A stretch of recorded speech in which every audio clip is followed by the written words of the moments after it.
میرا نام پروینہ ہے۔ میری عمر 12 سال تھی۔ میں بہت کم عمر تھی، جوانی کی دہلیز پر قدم رکھ رہی تھی جب میں نے اپنے آپ کو دیکھا کہ میرے اندر نازک حسن بہت زیادہ تھا۔ میری ماں اور بہن بھی مجھے باتیں سنایا کرتی تھیں۔ چھوٹی سی عمر میں ہی مجھے اتنا بڑا دوپٹہ دیا کرتی تھی۔ میں اس دوپٹے کو سنبھال نہیں پاتی تھی اور دوپٹہ اکثر مجھ سے ادھر ادھر گر جاتا تھا تو میری امی میرے منہ پر تھپڑ مارتی اور مجھے ڈانٹتی تھی۔ میں حیران ہو رہی تھی کہ آخر مجھے کیوں مار پڑ رہی ہے، میں نے کیا کیا ہے۔ میری اور بھی بہنیں تھیں، میں اپنی بہنوں میں سب سے چھوٹی تھی۔ جیسے جیسے میں بڑی ہو رہی تھی میرے جسم میں کچھ زیادہ تبدیلیاں آ رہی تھیں جو بہت ہی زیادہ عجیب تھی۔ میں نے باقی لڑکیوں کو ایسے نہیں دیکھا تھا، کم از کم میری عمر کی لڑکیاں تو ایسی نہیں لگتی تھیں۔ اب تو میری امی نے کپڑوں کے ساتھ دوپٹہ نہیں بلکہ چادر بنانا شروع کر دی تھی۔ میں نے امی سے کہا کہ مجھے گرمی لگتی ہے۔ امی کہتی کہ گرمی گئی بھاڑ میں، اس چادر سے اپنے آپ کو لپیٹ کر رکھنا، نہیں تو کسی دن تیرے پیچھے کوئی مصیبت ہمارے گھر میں آ جائے گی۔ چاند رات پر میری ساری بہنیں بازار جانے کا پروگرام بنا رہی تھیں۔ میں نے کہا میں بھی چلوں گی۔ انہوں نے کہا نہیں، اس وقت بازاروں میں بہت رش ہوتا ہے، ادھر ادھر کے سارے لڑکے آتے ہیں۔ میں نے کہا تو کیا ہوا، رش میں تو مزہ آتا ہے، میں نے بھی اپنے لیے چوڑیاں اور چیزیں لینی ہیں۔ میری بہن نے کہا کہ تجھے لے کر جائیں گے تو شہر کے سارے لڑکے تیری طرف دیکھنا شروع کر دیں گے اور ہمیں شرمندہ نہیں ہونا، تو گھر بیٹھ، ہم تیرے لیے سامان لے آئیں گے۔ میں اپنے کمرے میں چلی گئی اور پھوٹ پھوٹ کر رونے لگی۔ جا کر آئینے کے سامنے کھڑی ہو گئی، خود کو دیکھنے لگی کہ میرا کیا قصور ہے۔ اگر میں ایسی تھی، بہت سے لوگ ہوتے ہیں جن کے ساتھ اس طرح کے معاملات ہوتے ہیں۔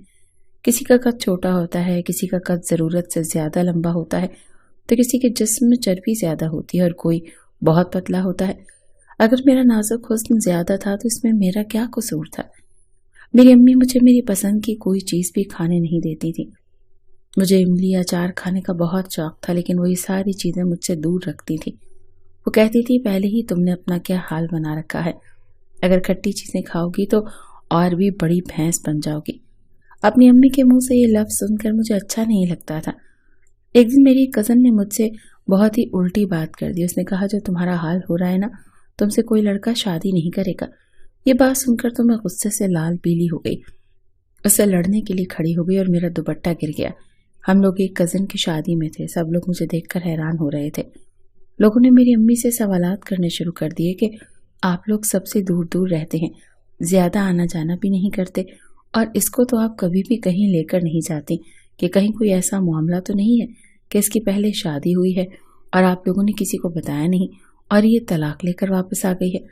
میری امی نے کہا کیسی باتیں کر رہی ہیں، میری بیٹی کی شادی نہیں ہوئی، ایسا کچھ نہیں ہوا۔ بس اس دن کے بعد سے تو میری امی نے مجھے کسی بھی شادی میں لے جانا ہی بند کر دیا، اور یہ وہ عمر تھی جب شادیوں میں جانے کا انسان کو بہت شوق ہوتا ہے کہ تیار ہو کر اچھے کپڑے پہنیں گے، سب کو دیکھیں گے، سلام دعا کریں گے، کھانا پینا ہوگا۔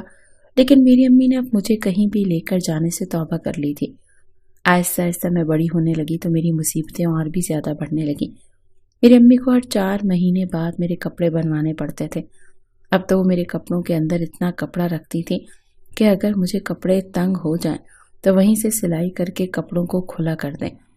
وہ کہتی تھی کہ تیرے باپ کی تھوڑی سی تنخواہ ہے اور میں تیرے لیے ہر 4 مہینے بعد نئے کپڑے نہیں بنوا سکتی۔ میرے کپڑے بہت جلدی پھٹ بھی جاتے تھے اور ایک ہی جگہ سے پھٹتے تھے۔ میری ایک بہت اچھی دوست تھی جس کا بھائی باہر کے ملک میں ہوتا تھا۔ میں نے اسے اپنا مسئلہ بتایا۔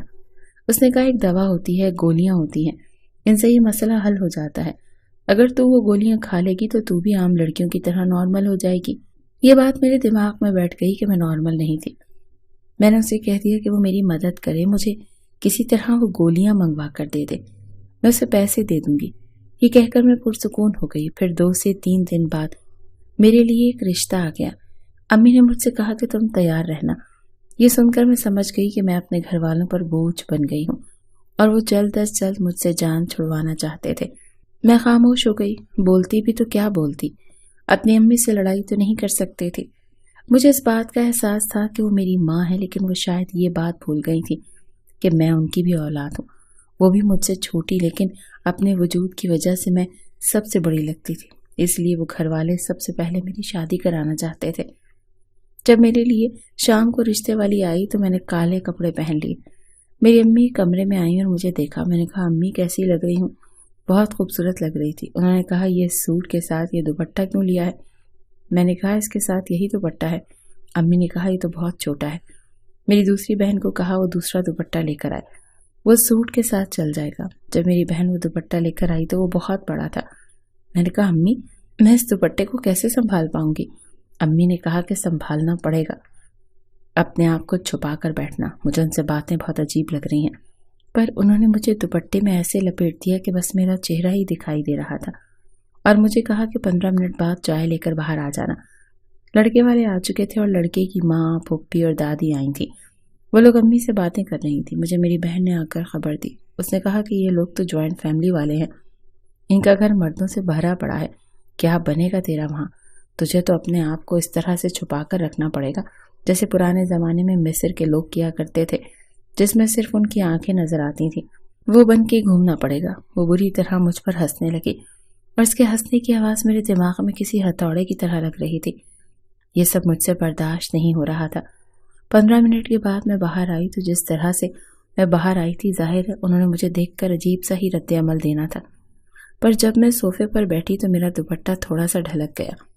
کچھ میں خود بھی لاپرواہ سی تھی اور کچھ مجھ سے یہ دوپٹہ اتنا سنبھالا بھی نہیں جا رہا تھا۔ انہوں نے کہا بہن برا نہ مانے گا، لیکن آپ کی بیٹی کی شادی پہلے سے ہو چکی ہے۔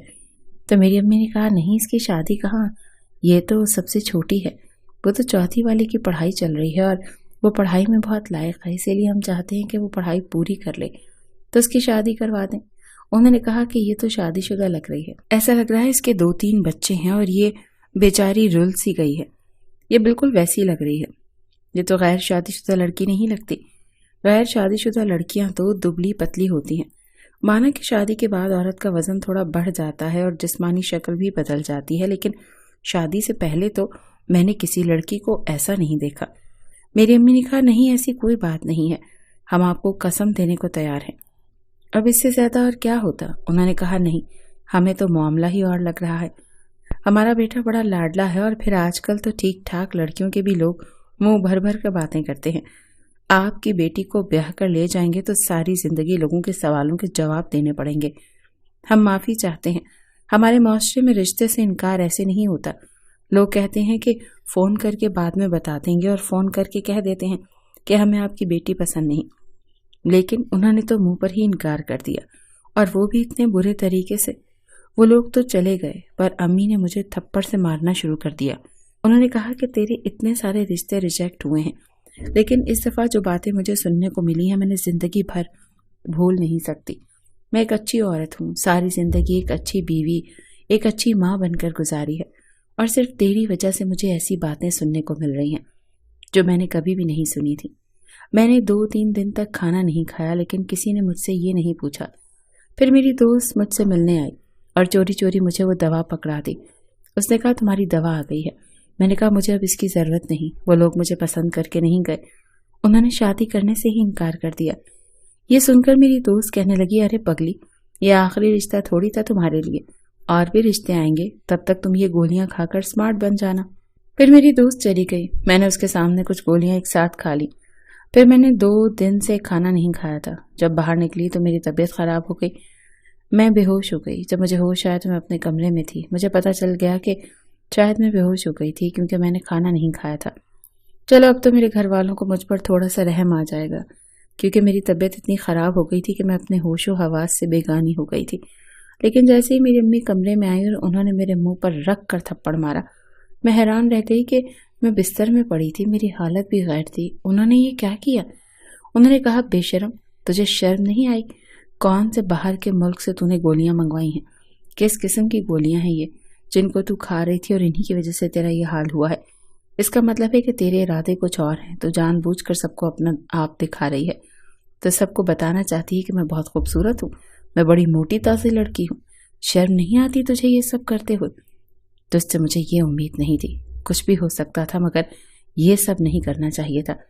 اب تو میں اپنی امی کی طرف دیکھ بھی نہیں رہی تھی، بس سسک سسک کر رو رہی تھی۔ امی نے وہ گولیاں باتھ روم میں پھینک دیں اور اوپر سے پانی بہا دیا۔ میں رونے لگی مگر امی نے مجھے دیکھا تک نہیں اور کمرے سے باہر چلی گئی۔ پھر اس بات کو کئی دن گزر گئے مگر سب گھر والے مجھ سے ناراض تھے۔ کوئی مجھ سے کھانا بھی نہیں پوچھتا تھا، مجھ سے کوئی بات نہیں کرتا تھا۔ ایسے لگتا تھا میں نفسیاتی مریضہ بن گئی ہوں، پاگل ہو گئی ہوں۔ پھر میرے لیے ایک رشتہ آیا، لڑکی کی ماں دیکھنے کے لیے آئی، لیکن لڑکی کی ماں کی آنکھیں کمزور تھیں۔ ان کے ساتھ ان کی ایک بھانجی بھی تھی، اس نے انہیں بتایا کہ لڑکی اچھی ہے، ہمیں پسند ہے۔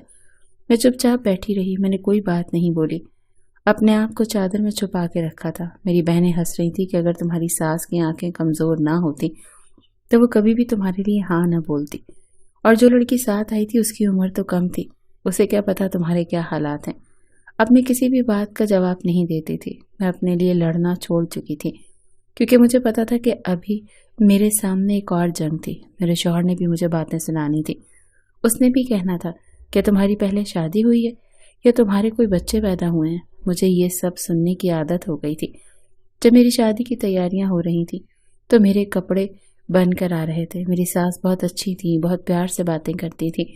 انہوں نے کہا کپڑے پہن کر ایک دفعہ دیکھ لو۔ میری بہن کے منہ سے نکل گیا، اس نے کہا ابھی تو شاید پورے آ جائیں گے، لیکن بعد میں تو کھلے کروانے ہی پڑیں گے، شاید 1-2 ہفتے کے بعد ہی کھلے کروانے پڑیں۔ میری ساس نے کہا ایسی باتیں کیوں کر رہی ہو، ضرور مذاق کر رہی ہو، لیکن ہونے والی دلہن کے ساتھ ایسا مذاق نہیں کرتے۔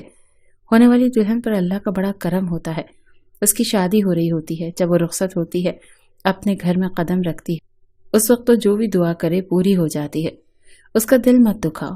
میری ساس میری بہنوں کو ڈانٹ رہی تھی، میں اپنی ساس کی باتیں سن کر خوش ہو رہی تھی۔ چلو کوئی تو میرے حق میں بول رہا تھا۔ میں نے دیکھا تو میری بہن کا چہرہ ایسا ہو گیا جیسے کسی نے اس کی بہت زیادہ بے عزتی کر دی ہو۔ مجھے پہلی بار ایسا لگا جیسے کسی نے میرا ساتھ دیا ہے، لیکن میری ساس کی نظر کمزور تھی، اگر وہ مجھے کسی دن دیکھ لیتی تو شاید وہ میرا ساتھ نہ دیتی۔ میں نے اپنے شوہر کی تصویر دیکھی، اب مجھے ڈر لگنے لگا، اور میری ساس نے بھی مجھے بتایا کہ میرا ایک ہی بیٹا ہے اور وہ بہت جذباتی ہے، اسے غصہ بہت آتا ہے، اسی لیے مجھے ایسی لڑکی چاہیے جو صبر کر سکے۔ میں بالکل خاموش رہی، ایک زندہ لاش لگ رہی تھی۔ آج میری شادی کی رات تھی، میرا شوہر آنے والا تھا، مجھے معلوم تھا وہ بھی مجھے دیکھ کر برا بھلا کہے گا، مجھے اس کی بات سننی پڑے گی، ساری زندگی یہ سب برداشت کرنا پڑے گا۔ جیسے میرے شوہر نے کمرے میں قدم رکھا، اس نے اپنی شیروانی اتار کر ایک طرف رکھی، اب وہ شلوار قمیض میں تھا۔ اس نے میرا گھونگھٹ ہٹایا اور ماشاء اللہ کہا، اور پھر کہا تم تو بہت خوبصورت ہو۔ میں حیران ہوئی کہ سب کچھ معمول کے مطابق کیوں ہو رہا ہے۔